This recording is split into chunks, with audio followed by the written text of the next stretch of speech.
أنفسنا وسيئات أعمالنا من يهده الله فلا مضل له ومن يضلل فلا هادي له أشهد أن لا إله إلا الله وحده لا شريك له وأشهد أن محمدا عبده ورسوله اللهم صل وسلم وبارك على نبينا محمد وعلى آله وأصحابه وعلى من تبعهم بإحسان إلى يوم الدين.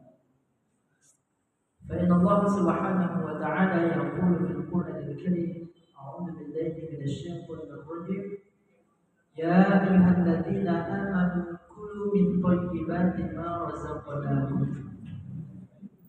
وقال رسول الله صلى الله عليه وسلم: إن الله تعالى طيب لا يقبل إلا طيبا، إلى آخر الحديث. والحمد لله رب العالمين. Bapak Ibu hadirin rahimani wa rahimakumullah. Bersyukur kembali kita kepada Allah Subhanahu wa taala. Alhamdulillah, pada malam yang berbahagia ini kita kembali Allah pertemukan dalam majelis ilmu. Kita berharap dan terus berdoa kepada Allah Subhanahu wa taala semoga langkah kaki kita yang kita jadikan untuk menghadiri majelis ilmu Allah jadikan kemudahan melangkahkan kaki menuju surganya Allah Subhanahu wa taala. Salawat dan salam kepada baginda Nabi besar Muhammad sallallahu alaihi wasallam. Allahumma shalli wa sallim wa barik alaihi. Bapak Ibu hadirin rahimani wa rahimakumullah, pada malam yang berbahagia ini kita sedikit membahas sebuah hadis dari Rasulullah sallallahu alaihi wasallam yang mungkin ini sekedar mengulang kaji karena beberapa waktu yang lalu mungkin Bapak Ibu semua sudah pernah mengkaji tentang hadis ini, karena hadis ini berada termaktub tertulis dalam dalam hadis Al-Arba'in An-Nawawi, tepatnya di hadis yang ke-10. Apa yang Rasulullah SAW sampaikan dalam hadis ini? An Abi Hurairah radhiyallahu ta'ala anhu qala, Abu Hurairah radhiyallahu anhu ta'ala dia pernah menyampaikan, qala Rasulullah sallallahu alaihi wasallam, bahwa Rasulullah sallallahu alaihi wasallam pernah bersabda. Telah bersabda, apa yang dia sampaikan? Inna Allah ta'ala tayyibun la yaqbalu illa tayyiban.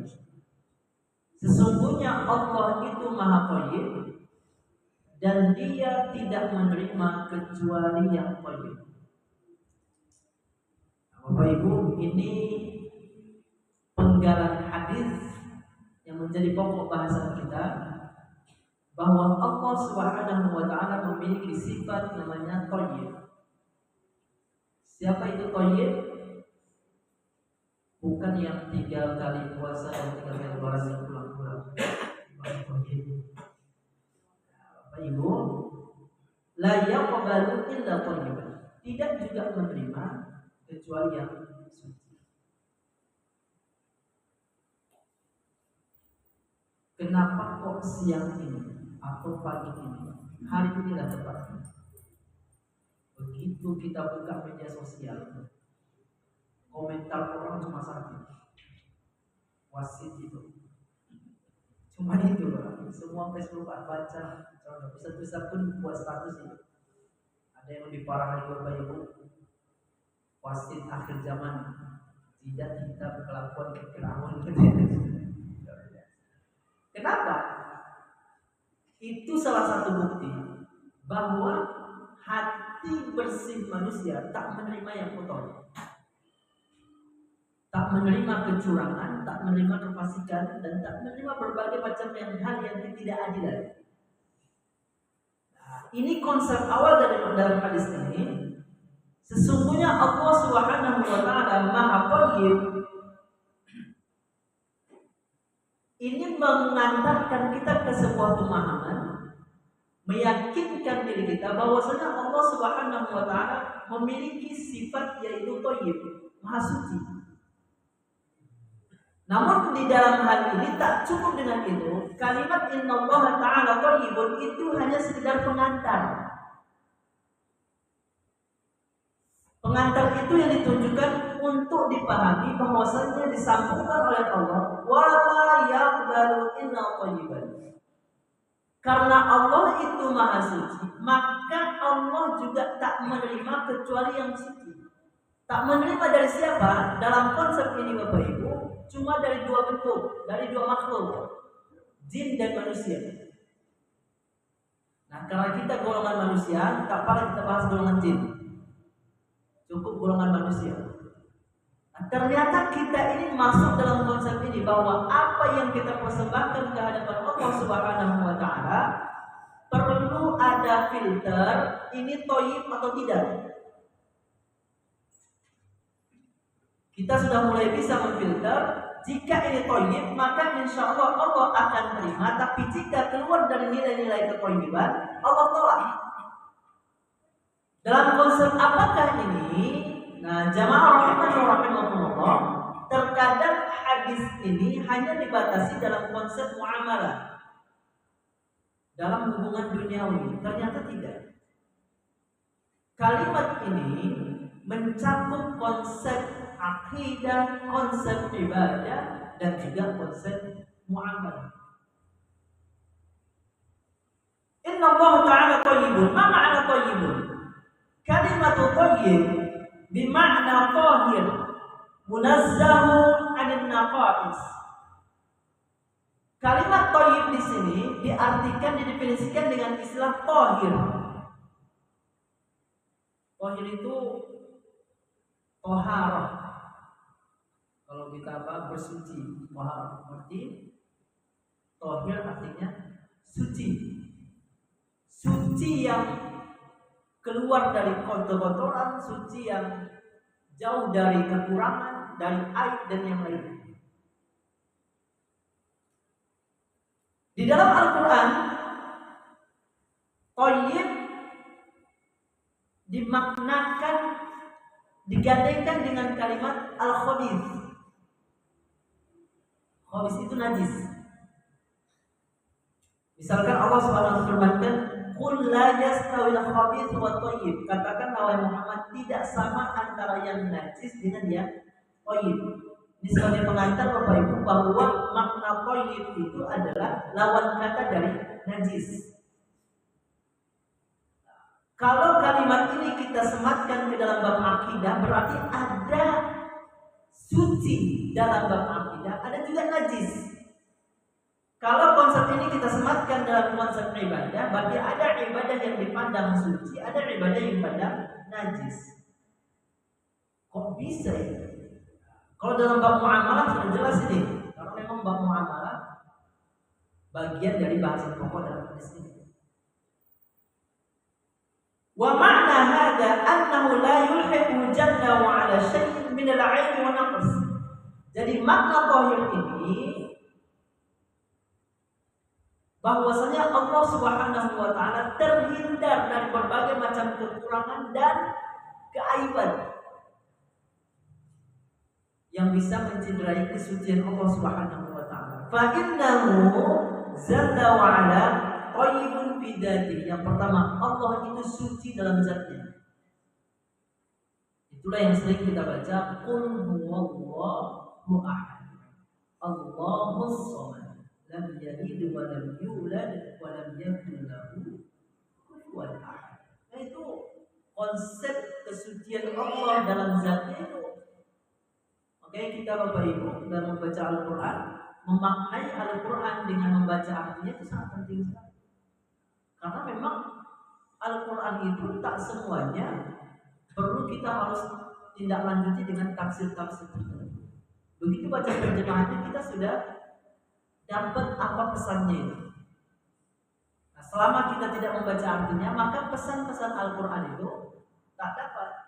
Yang kita dapat hanya sekedar motivasi membaca, pahala membaca, tapi pesan-pesan hidayah dari Al-Quran itu tidak dapat. Maka sederhana sekali Bapak Ibu, selalu kita ingatkan, yuk baca Al-Quran, baca juga artinya. Tadi kita baca misalkan di rakaat pertama, tabbat yada abi lahabin wa tab. Binasalah kedua tangan Abu Lahab dan benar-benar binasa. Kenapa kok Abu Lahab ini dibinasakan oleh Allah? Kedua tangannya itu berbagai macam makna. Yang jelas kita tahu siapa itu Abu Lahab. Abangnya Abu Thalib, pamannya Rasulullah SAW, yang benar-benar secara terang-terangan dengan kekuasaan dia, dengan tangannya menghalangi bahkan mengancam keberlangsungan dakwah Rasulullah SAW. Dan hebatnya lagi, karena kekuasaan dia itu, hebatnya tangan dia itu, anak istrinya seluruhnya ikut sama dia. Wa imra'atuhu hammalatal hatab. Dan akhirnya setelah dia dibinasakan, istrinya juga ikut membawa kayu bakar untuk membakar Abu Lahab. Dan Bapak Ibu, pesan apa yang paling penting di sini? Kalau sudah suami istri, kalau nggak saling mengingatkan, kena dua-dua. Oke? Kalau istrinya nggak mengingatkan suaminya, kalau suami juga nggak mengingatkan istrinya, kena dua-dua. Bukan nanti di akhirat kalau dia nggak. Itu kan pesan-pesan penting dari misalkan dalam sholat. Meskipun kalau Bapak Ibu baca langsung terjemahnya. Jadi Allah Subhanahu wa Ta'ala suci dalam zatnya. Fidadi. Allah itu esa. Allah ahad. Allahus samad. Allah itu tempat bergantung. Maka ketika kita membaca iyyaka na'budu wa iyyaka nasta'in, hanya kepadamu lah kami menyembah dan hanya kepadamu lah kami mohon pertolongan. Kadang-kadang banyak orang membaca itu, tapi dalam terjemahannya iyyaka na'budu wa iyyaka nasta'in, kepadamu kami menyembah dan kepada dukun kami minta tolong. Meskipun tidak dia ucapkan, tapi dalam pelaksanaan gitu. Apalagi tadi ada bahasanya mendung aja ya. Mendung ini Bapak Ibu, kalau musim pesta ini mbah-mbah itu banyak ini. Karena luar biasa kan dalam penentuan hari pernikahan Bapak Ibu. Kemarin saya undangan ke Langkat Pak, hari kemarin saya kejarkan dari Medan. Undangan ke Langkat karena anak istri sudah di Langkat. Yang pesta itu adalah orang yang selama ini menentukan hari pernikahan orang. Biar lancar, biar nggak hujan. Pas dia pesta hujan boleh. Aturan Allah boleh. Allah Subhanahu itu nggak bisa kita campur, nggak bisa kita ikut campur dalam itu. Iyyaka na'budu wa iyyaka nasta'in. Kepadamu lah kami, hanya kepadamu kami menyembah dan hanya kepadamu kami minta. Lam yalid wa lam yulad. Dalam konsep ilmu syar'i, dalam konsep Islam, Allah itu tak punya anak, Allah itu tak punya orang tua, karena dia tak beranak dan tidak diperanakkan. Walam yakul lahu kufuwan ahad, dan tidak ada yang berbeda dengannya satu. Wa fi asma'ihi wa sifatihi, dan Allah Subhanahu wa Ta'ala suci dalam nama-namanya dan sifat-sifatnya. Bapak Ibu, yang terangkum dalam 99 Asmaul Husna. Ar-Rahman, Ar-Rahim, Al-Malik, Al-Quddus, As-Salam, Al-Mu'min, Al-Muhaimin, Al-Aziz, sampai nanti. Luar biasa Bapak Ibu, kadang-kadang yang paling hafal itu wak-wak perwilitan itu. Karena ada juga setiap perwilitan itu dibaca Bapak Ibu. Rahman, Rahman, Al-Quddus, As-Salam, Al-Mu'min, Al-Muhaimin, Al-Aziz, dan dibaca jalan balik prolog gitu. Kapan kalau langsung ke situ dan macam-macam, apa dia kan kita Masya Allah. Nah, sifat-sifat Allah yang tercantum di situ suci. Wa fi ahkami, dalam hukum-hukum Allah Subhanahu wa Ta'ala. Maka Bapak Ibu, hakim yang paling adil itu adalah Allah. Alaihissallahu bi ahkamil hakimin, bukanlah Allah yang seadil-adil hakim. Nah, kalau Allah itu hakim yang paling adil, konsepnya bukan hanya di akhirat Bapak Ibu. Kalau di akhirat memang kita nggak bisa bantah lagi keadaan Allah Subhanahu wa Ta'ala. Bahkan adilnya itu Allah Subhanahu wa Ta'ala menggandakan sebuah perbuatan kebaikan dan memberikan ganjaran pahala sesuai dengan apa yang dilakukan kalau itu konsep keburukan. Itu maha adilnya Allah. Allah Subhanahu wa taala secara langsung bisa Bapak Ibu. Begitu kita mati, langsunglah mau penghuni surga, penghuni neraka, selesai. Bisa Allah. Tapi Allah ingin menunjukkan keadilannya. Kenapa kita masuk surga? Kenapa kita masuk neraka? Allah tunjukkan semua. Masya Allah Bapak Ibu. Itu di akhirat. Bagaimana yang konsep dunia? Al-Quran itu Allah turunkan. Salah satunya adalah untuk mengatur hukum-hukum kehidupan manusia. Siapa yang membuat? Al-Hakim, Ahkamul Hakimin, Allahul Karim, Allah yang maha bijaksana. Dia yang membuat hukum itu, maka hukum Allah itu suci dari berbagai macam kekurangan. Tak bisa kita bantah Bapak Ibu. Saat ini yang menjadi perbincangan di lembaga internasional adalah sedang membahas penghapusan hukuman mati. Ini lagi dibahas dalam orang-orang hukum. Hukuman mati sedang dibahas. Mau dihapuskan dalam hukuman termasuk di Indonesia. Kenapa? Karena menurut hukum internasional melanggar hak asasi manusia. Tapi di dalam Islam ada disebut dengan hukum qisas. Siapa yang dibunuh itu? Yang membunuh, yang dikisos itu adalah orang yang membunuh. Tapi pertanyaannya Bapak Ibu, apakah sesederhana itu hukum Islam itu? Tidak Bapak Ibu, prosesnya panjang. Prosesnya panjang.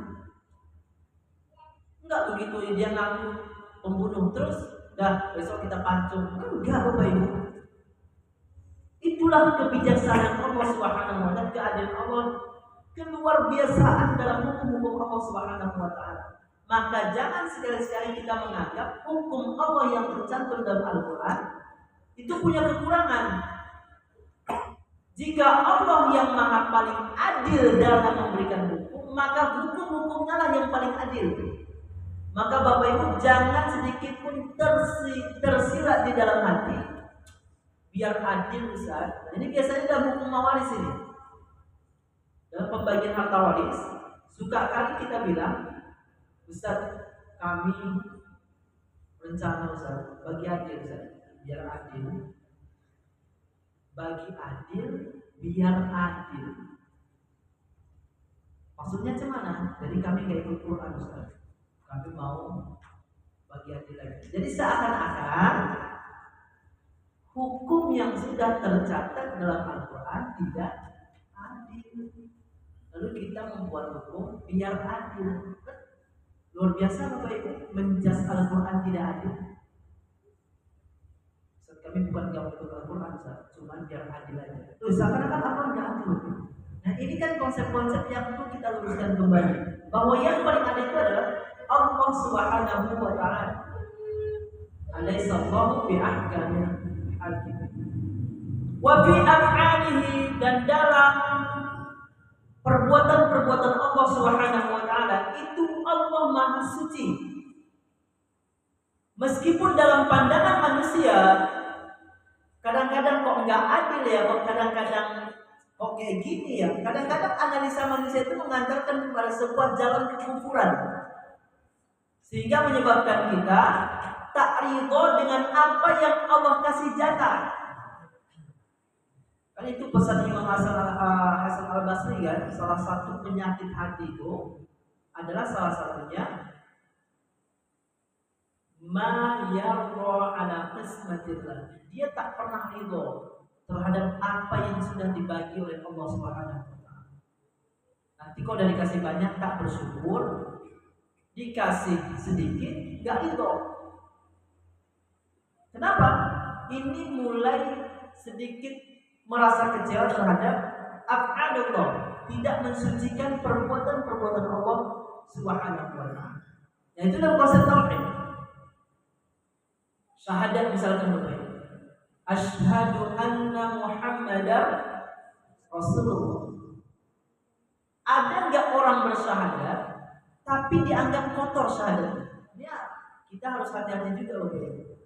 Karena ada di dalam Al-Quran, Allah Subhanahu wa Ta'ala tidak menerima syahadat orang-orang yang pada dasarnya dia langsung bersyahadat di depan Rasul. Apa mereka bilang? Qalu nashhadu annaka la Rasulullah wallahu ya'lamu innaka la Rasul. Mereka berkata, kami bersaksi bahwa engkau adalah utusan Allah. Dan Allah tahu kalau engkau itu adalah utusan Allah. Tapi Allah menyaksikan mereka itu dusta. Yang mengotori kesucian syahadat mereka adalah dusta. Bercerita tentang apa itu? Orang-orang munafik. Surah Al-Munafiqun ayat 1. Itu luar biasa Bapak. Idza ja'akal munafiquna qalu nashhadu innaka la Rasulullah wallahu ya'lamu innaka la rasuluh wallahu yashhadu innal munafiqina lakadzibun. Jika orang-orang munafik itu datang kepada Muhammad, mereka akan bilang, kami bersaksi bahwa engkau adalah utusan Allah. Dan Allah tahu engkau itu adalah utusan Allah. Dan Allah menyaksikan bahwa orang-orang munafik berdusta atas syahadatnya. Kenapa dikatakan berdusta Bapak Ibu? Karena mereka hanya berikrar lewat mulutnya, tapi urusan ittiba kepada Rasulullah SAW dia tak ikut. Kapan orang-orang munafikun mengikuti Rasulullah SAW? Diceritakan dalam surah yang lain, tergantung kepentingan. Jika kepentingan itu menguntungkan dia dan itu sesuai dengan syariat Rasulullah, maka dia ikut Rasul. Kenapa? Ada kepentingan dia. Tapi jika tak ikut, tidak sesuai dengan kepentingan dia, maka dia menjauh dari pesan-pesan Rasulullah SAW. Ini yang disebut dengan syahadat yang dusta, syahadat yang bohong. La yaqbalu illa thayyiban. Allah Subhanahu wa Ta'ala tidak menerima kecuali yang thayyib, yang suci, minal aqwal. Perkataan, ucapan-ucapan Bapak Ibu. Apa ucapan yang diterima oleh Allah Subhanahu wa Ta'ala yang digantikan dengan keimanan kita kepada Allah dan hari akhir? Rasulullah SAW sebutkan, man kana yu'minu billahi wal yawmil akhir falyaqul khairan aw liyasmut. Siapa saja yang beriman kepada Allah dan hari akhir, maka hendaklah dia mengucapkan yang khair. Insyaallah Bapak Ibu, cemanapun kasusnya wasit tadi malam, jangan dimaki. Kalau itu nggak tidur awal tadi malam kan, kali mikirkannya gitu. Ya tetap juga jangan dimaki. Kenapa? Mau dimaki pun kan itu ucapan-ucapan kotor. Ya dia nggak dengar. Emang botak lah kata orang tua itu lah, macam ada macam. Ya dia nggak dengar. Apa nak maki coba? Bagaimana kita bisa mengeluarkan ucapan-ucapan yang baik? Faliyaqul khairan, dan itu adalah tanda keimanan seseorang. Sebagaimanapun kecewanya kita kepada orang yang pernah kita kasih misalkan jasa, lalu dia berkhianat, maka yang diuji bagi kita adalah bagaimana kita bisa menahan ucapan-ucapan. Faliyaqul khairan, ucapkan yang baik.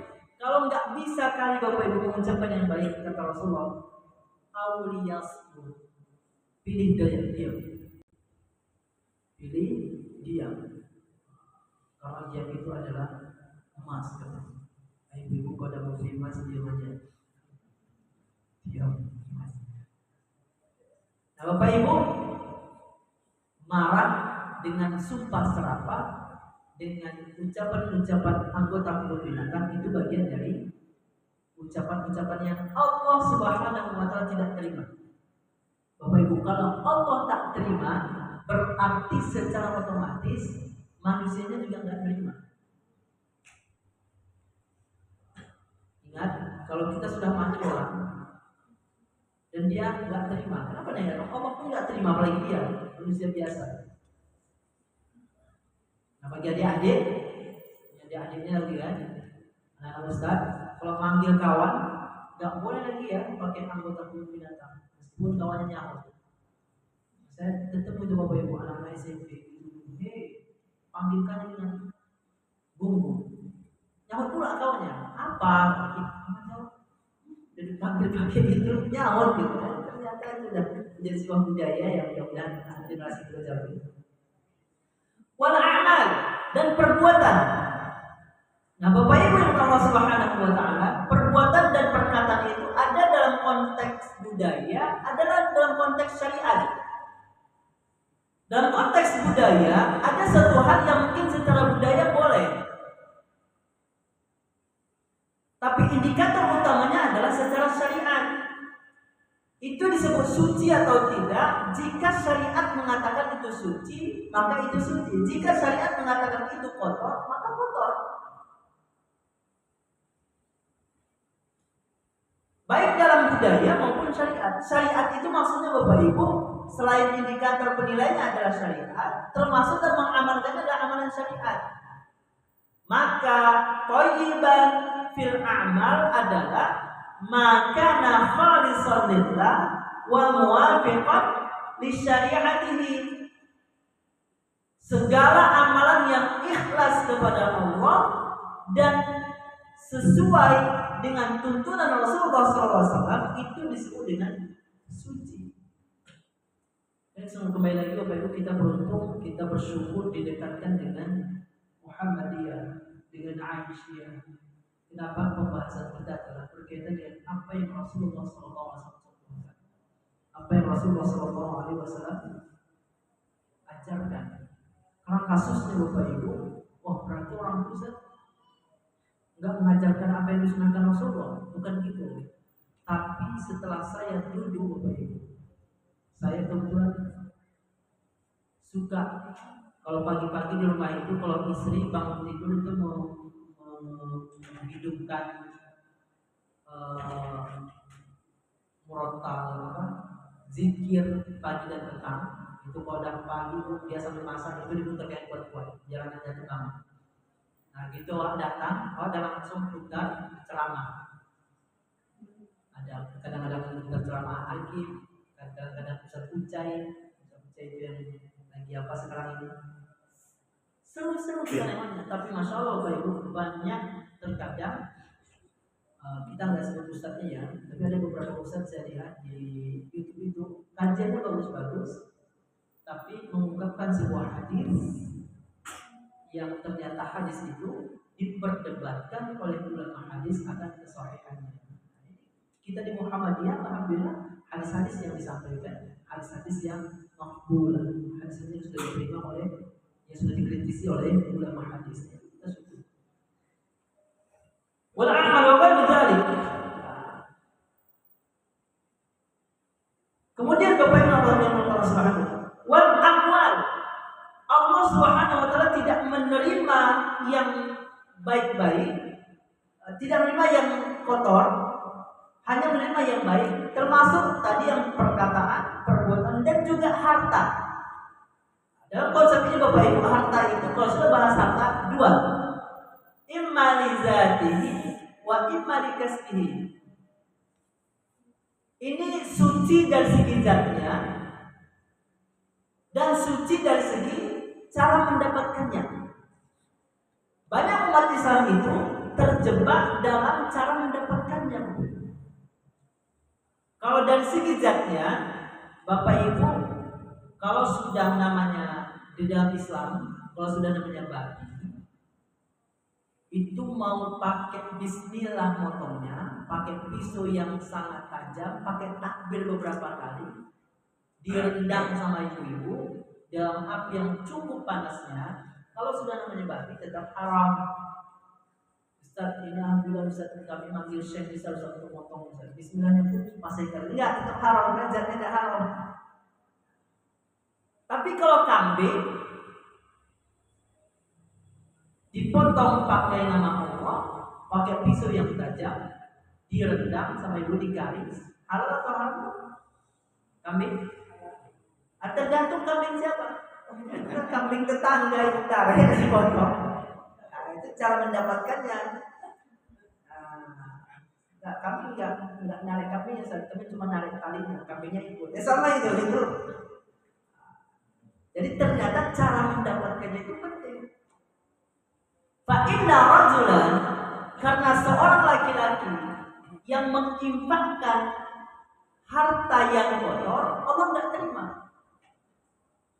Nah, itu konsep dalam Islam apa itu? Meskipun kalau sudah masalah amalan sosial, ada Chinese di kampung malam. Chinese kampung malam. Dia paling suka Bapak Ibu berbagi di hari Jumat, dan dia berbagi ke masjid-masjid. Apa dia bilang? Kalau kita sudah berbagi ke masjid, baliknya cepat. Dia ngaku itu, baliknya cepat. Dan itu di hari Jumat. Teman itu saya simpel. Tapi dia kalau ngasih langsung, nggak mau orang Islam menerimanya, maka diutuslah pembantunya berbagi ke masjid-masjid. Saya nggak cerita hukumnya berbeda, tapi yang keren yang dia bagi tetap halal itu kan, yang dia bagi ayam rendang, sedap-sedap juga masakan juga, asisi sederhana. Yang luar biasa di situ Bapak Ibu, bagi kita umat Islam, ketika kita berinfak, bersedekah, benar-benar yang kita sedekahkan itu adalah thayyib. Kenapa? Karena yang Allah terima adalah yang thayyib. Kenapa ini sangat penting sekali Bapak Ibu? Permasalahan thayyib ini. Ada sebuah contoh yang disampaikan oleh Rasulullah SAW. Siapa itu? Ada seorang laki-laki. Tsumma dzakara ar-rajula yutilu as-safar ash'asa afdal. Ada seorang laki-laki kata Rasulullah SAW. Dia melakukan perjalanan panjang, musafir. Di saat dia musafir, bisa lah kita habiskan cerita ini. Di saat dia musafir Bapak Ibu, saking jauhnya dia berjalan, bajunya acak-acakan, rambutnya juga acak-acakan, pokoknya nggak rapi. Kemudian yamuddu yadayhi ila sama. Dia pun menadahkan tangannya ke langit. Kita tinjau dari dua kalimat ini Bapak Ibu. Yang pertama, rajulun yutilus safar. Ada laki-laki pemuda yang bersafar. Yang kedua, yamuddu yadayhi ila sama. Dia menadahkan tangannya ke langit. Dua kalimat ini Bapak Ibu menandakan kalau laki-laki ini sedang punya kesempatan doanya dikabulkan. Kesempatan pertama, dia sedang safar. Ingat Bapak Ibu, ada 3 kondisi yang menyebabkan doa itu tak pernah dihalangi oleh Allah. Gak pernah dihijab oleh Allah sebuah doa. Doanya siapa? Pertama, da'watul mazlum, doanya orang-orang yang terzalimi. Yang kedua, doanya orang tua kepada anaknya. Yang ketiga, doanya musafir. Apalagi safarnya jauh. Kalau safar-safar dari sini ke tebing tinggi, gak usah pede-pede kali. Agak jauh sedikit.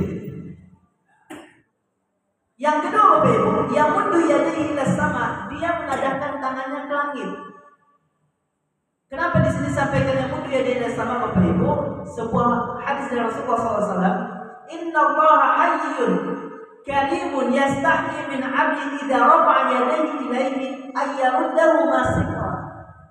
Allah itu memiliki sifat pemalu. Dan Allah malu jika melihat hambanya menadahkan kedua tangannya berdoa kepada Allah, Allah mengembalikannya dengan tangan kosong. Allah tidak mengabulkan sedikit pun doanya. Allah malu. Artinya Bapak Ibu, pemuda ini punya kesempatan doanya dikabulkan dari 2 aspek. Pertama, dia musafir. Kedua, dia menadahkan tangan. Apakah doanya terkabulkan? Dalam hadis ini ternyata tidak. Peluangnya besar Bapak Ibu, ternyata tidak. Kenapa? Masalahnya cuma satu. Apa itu?